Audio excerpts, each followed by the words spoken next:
When it comes to our mothers, my brothers and sisters, remember, go easy on your mothers. Look after them, even if it is difficult. Take care of them.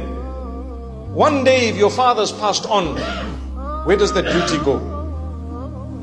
The duty goes to the sons, primarily. The sons need to take care of their mother. Now what's the problem? None of the wives want that mother to come and stay with them. It happens.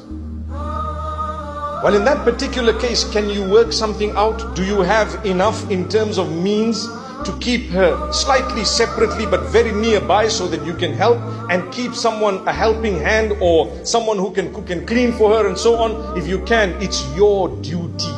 Never mind what the rest of your nuclear family says. That is your mother.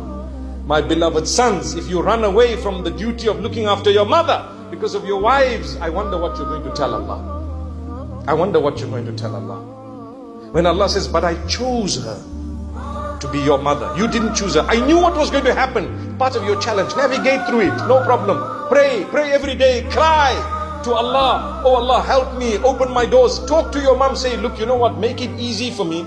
Please go easy on my wife so that at least they feel like talking to you. At least they feel like communicating with you. How you're operating, they wouldn't even like to see you. You're making it hard for me. So go and talk to her in a respectful way. But solve your problem. Come on. You know, astaghfirullah, sorry to give you such a haram example, but when youngsters are dating, they go out of their way to convince this girl that they are the right person for them to date. And they say whatever needs to be heard to make sure they get her to where they want her to be.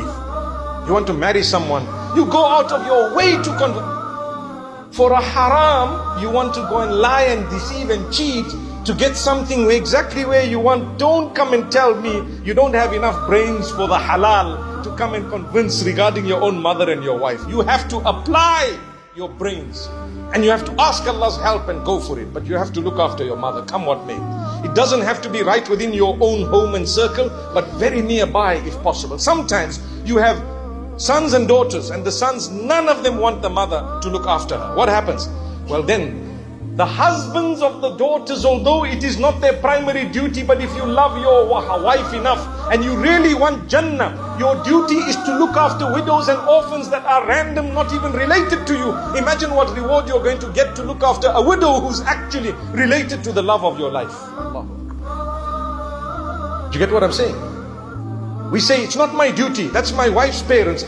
We know about your duty and not your duty. What I'm telling you, is it not that Allah has said that the one who looks after widows and orphans, random widows and orphans off the street, they are equivalent to someone standing in salah all night, every night, and fasting all day, every day. That's what the hadith says. What about if this is not a random person, but it is actually someone related to you, the granny of your children?